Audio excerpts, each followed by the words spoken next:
Le grand réveil. L'initiation luciférienne. Il est temps de vérifier si la prédiction d'un haut initié est à mettre au présent ou au futur. En effet, il y a 20 ou 30 ans, cette déclaration de David Spangler, directeur de l'initiative planétaire, projet des Nations Unies, n'était pas passée inaperçue de tous ceux qui scrutent et étudient les plans secrets de la franc-maçonnerie et des Illuminati. Personne n'entrera dans le nouvel ordre mondial à moins qu'il ou elle ne fasse le serment de vénérer Satan. Personne ne fera partie du nouvel âge sans recevoir une initiation luciférienne. Nous réservons la première partie de la phrase à une analyse ultérieure, le serment de vénérer Satan. Pour nous, arrêter sur la seconde partie, cette initiation luciférienne est-elle aujourd'hui mise en œuvre ou s'agit-il d'un projet non encore exécuté? Nous n'allons pas ici débattre de la notion du nouvel âge ou New Age pour savoir si le monde actuel correspond à la définition. Ce n'est pas important. L'essentiel est de savoir que dans l'esprit de tous ces initiés, quelles que soient les définitions qu'ils emploient, le nouvel âge est celui de la domination luciférienne sur le monde. D'autres appellations, le règne de l'Antichrist, d'autres encore parleront d'ère du Verseau. Tous ces termes désignent la même chose, le règne de Satan avant la fin du monde. Or ceux qui me suivent savent que j'estime que nous sommes entrés dans cette nouvelle ère définitivement cette année, en 2017. Après une longue préparation, et probablement même dès 2014, la question maintenant est de savoir si effectivement tous les êtres humains aujourd'hui passent par cette initiation luciférienne. La réponse est oui. Cette initiation, c'est l'exposition passive ou active et l'accoutumance à un monde dont les idées, la mentalité, l'état d'esprit, les actes et les institutions proviennent en droit de ligne luciférienne. Prince de ce monde et chef des démons, appelé aussi Satan. Avec Lucifer, il y a moins de 3 caractéristiques à savoir. C'est un imitateur. N'étant pas Dieu, il ne peut que l'imiter.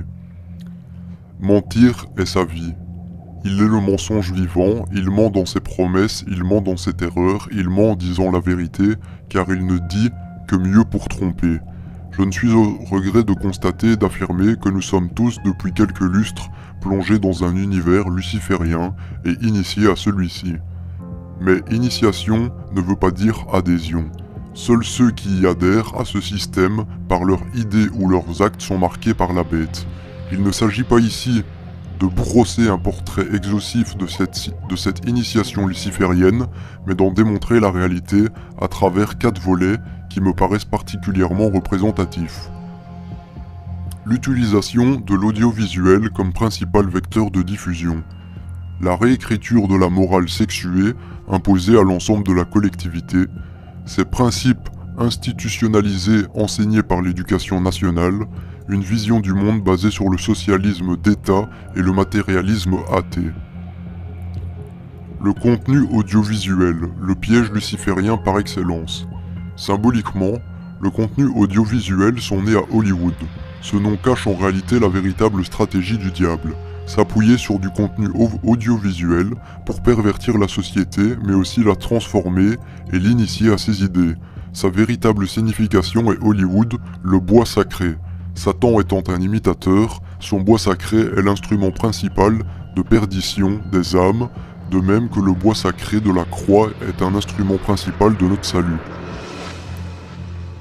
Il ne s'agit pas là d'un simple jeu de mots ou d'une vision pessimiste du monde, mais bien de faire prendre conscience que l'ensemble de ces contenus correspondent à une initiation luciférienne à haute dose, et ceci d'autant plus problématique que l'audiovisuel est aujourd'hui totalement incontournable, à commencer par les jeunes. Or la jeunesse est bien évidemment la première cible de Satan. Le bois sacré sont la voix de l'image sacrée de Lucifer, qui par l'image, par les paroles et par la musique détruit les valeurs, pervertit les cœurs, désoriente les esprits, remplace la morale par l'immoralité, discrédite les vertus pour remplacer des vices auxquels il donne des couleurs de la vertu. Du néo-vertu païen de Lucifer, devrait-on dire. Hollywood désigne donc l'ensemble des contenus audiovisuels qui aujourd'hui façonnent la société et nul n'y échappe. Films, séries, émissions, jeux, télé-réalité, émissions pour enfants, documentaires, divertissements, clips musicaux. L'initiation luciférienne utilise des canaux multiples dont le dénominateur commun est Hollywood, c'est-à-dire l'audiovisuel, télévision, radio, presse, musique, informatique, internet, YouTube, Google, réseaux sociaux, et bien entendu le smartphone, qui est le condensé personnel de tous ces outils. Le smartphone est le dernier instrument inventé par Satan, mais il est le plus redoutable car nos enfants sont nés avec lui et ils ne peuvent déjà plus s'en passer. Le smartphone permet de multiplier à l'infini l'exposition et l'accoutumance à tous ces programmes lucifériens, car les gens déjà initiés inconsciemment reproduisent à l'infini par les blogs, YouTube, les réseaux sociaux, une façon de penser, de vivre, visée à la base, qu'ils communiquent en outre. Outre le premier niveau de nocivité, qui est d'habitude superficielle, et le second, l'égocentrisme et l'individualisme, le smartphone agit comme une véritable drogue qui occupe l'esprit sans fin et le détourne des véritables enjeux, sans compter les jeux omniprésents, surtout pour les plus jeunes, qui conduit à une paresse à la fois physique et intellectuelle, et à la perte des réalités en baignant en permanence dans un monde virtuel. L'addiction des adolescents au smartphone est prouvée, mais les adultes suivent le même chemin.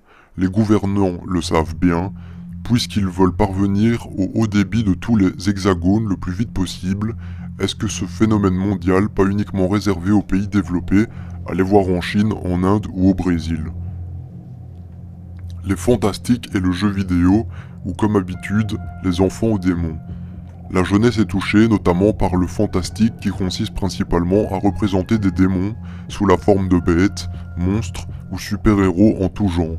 Le tout assorti d'une morale douteuse, même les héros se comportent mal, de violences omniprésentes mais surtout justifiées, et d'une accoutumance à l'impudicité dès le plus jeune âge. Il convient de noter que les fantastiques est particulièrement prisé par les jeunes sous toutes les formes, films, séries, mais aussi livres pour adolescents, bandes dessinées et surtout jeux vidéo, où l'accoutumance à des univers démoniaques, les bêtes et monstres ne se cachent plus, où la violence permanente, on passe son temps à tirer sur tout ce qui bouge. L'univers du fantastique, où bon et méchant s'entremêlent, sans distinction franche du bon sorcier, du gentil garçon, qui relève du principe de l'inversion satanique et sont omniprésents dans les livres et les dessins animés dès le plus jeune âge.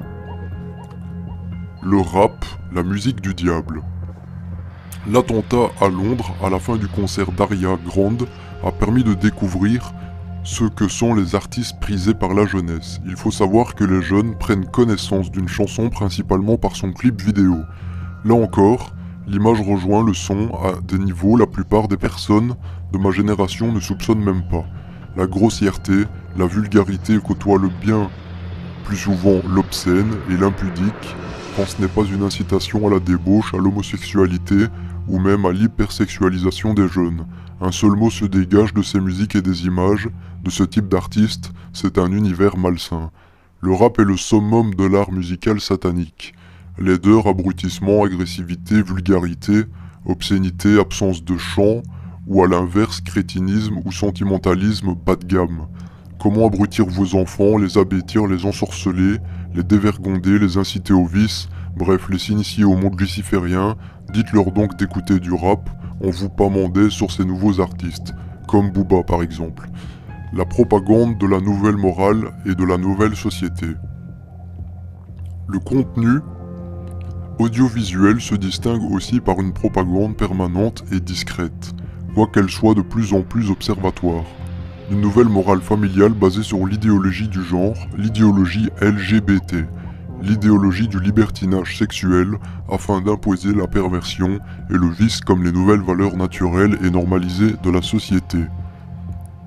Ainsi, on a vu éclore principalement via Hollywood justement les nouveaux modèles de femmes. Après l'avoir libéré sexuellement puis professionnellement, le nouveau concept est celui de la virilité féminine, qui consiste à placer la femme dans le rôle qui sont inhabituels et même souvent contraires à sa nature. Soit la femme est un objet sexuel, soit elle fait preuve de virilité exacerbée, apanage de l'homme. On ne peut nier que cette nouvelle façon de penser, le rôle de la femme dans la vie de la société a considérablement mis en scène depuis plus de 20 ans Hollywood, d'où l'absence de plus en plus marquée à l'écran des notions de douceur délicate, bienveillante, tendresse, pitié, amour sincère, gentillesse, sincérité, abnégation, altruisme, courage, au profit de la sensualité, de l'opportunisme, de l'égocentrisme, de la brutalité quand ce n'est pas de la violence, de la bestialité, du vulgaire, du sans-gêne, de l'obscénité, de l'impudité, et ce qui est de plus en plus grave, de la violence justifiée dans une culture de mort permanente. Cette propagande volontaire d'une nouvelle morale familiale contient aussi de nombreuses violences psychologiques non dénoncées, car que ce soit filmé ou la série nous montre d'une façon quasi systématique des situations de désolation familiale, de déchirement de couple, de séparation, de trahison, de tension, de mésentente, de brutalité ou de violence, qui soit justifiées dans le scénario, soit présentées d'une façon neutre, soit considérées comme allant de soi. Mais voir des situations de façon répétitive influence forcément notre esprit. L'idéologie du bonheur matériel. Ces contenus véhiculent aussi une filigrane, la fascination qu'exerce l'argent sur l'homme et le recours à l'État-providence.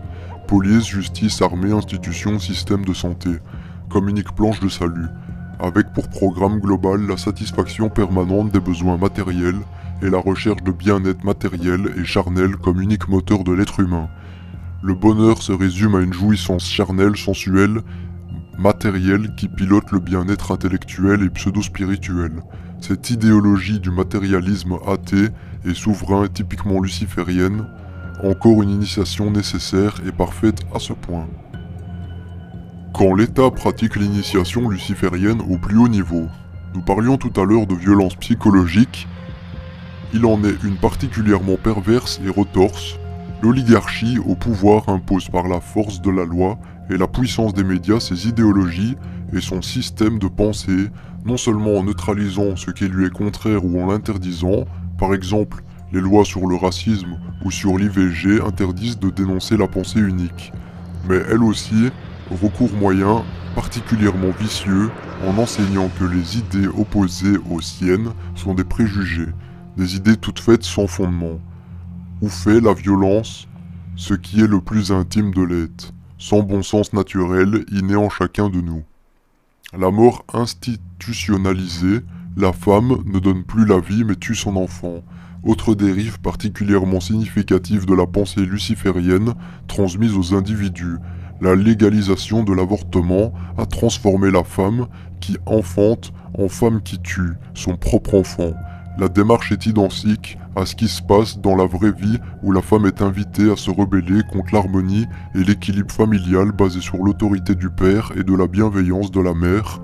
L'un est la tête, l'autre est le cœur de la famille, les deux sont indispensables tout en ayant une fonction différente.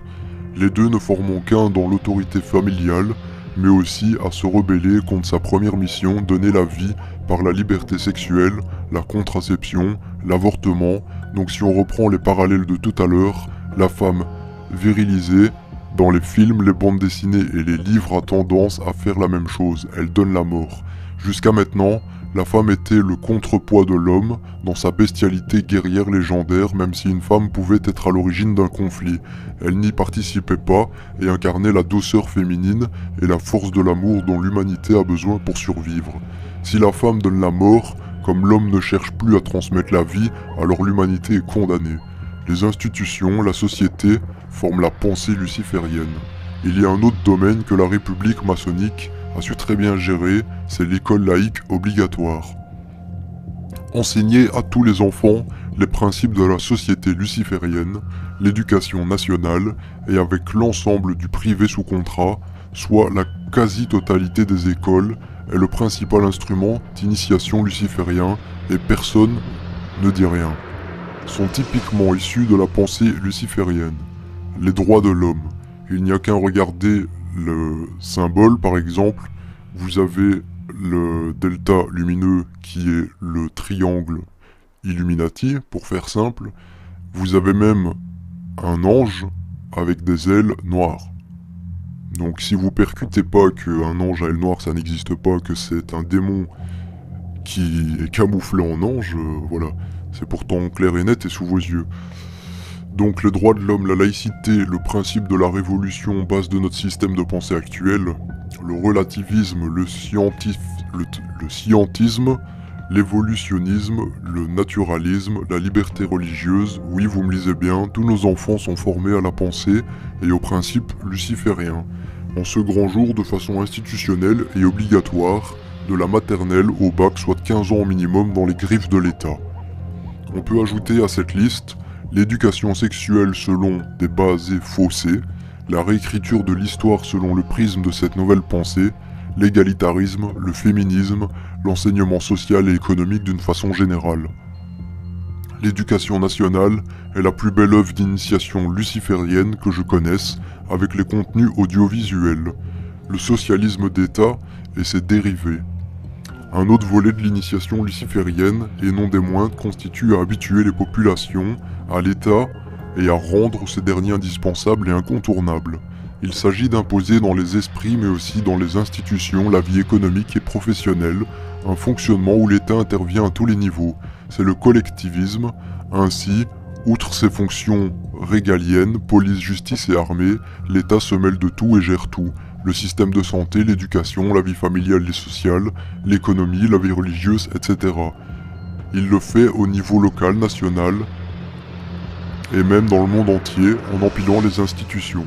Cette vision du monde est institutionnalisée et typiquement luciférienne, elle conduit à faire adopter des esprits et les principes matérialistes athées basés sur la primauté du collectivisme et de l'inéluctabilité de l'état des provinces, la primauté de l'argent comme unique et indispensable moteur au monde, une subtile fusion capitalisme-socialisme, soit les deux points précédents qui ne s'affrontent plus mais désormais se complètent, le progressisme, lui aussi devenu indispensable, la réécriture des lois morales, sociales et biologiques selon leur vision.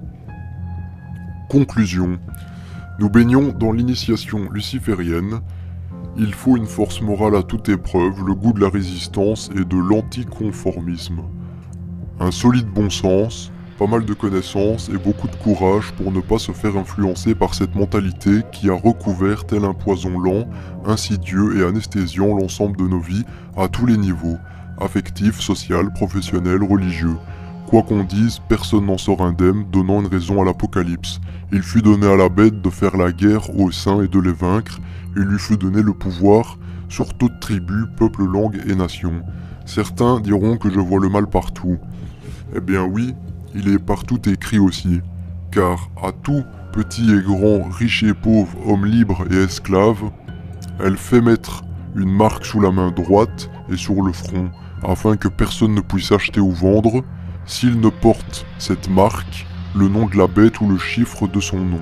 Cette marque, je l'ai expliqué tout à l'heure, c'est l'adhésion à ce système, par la pensée ou en acte. Effectivement, ceux qui vivent dans ce système ne voient pas comment ni pourquoi on en sortirait.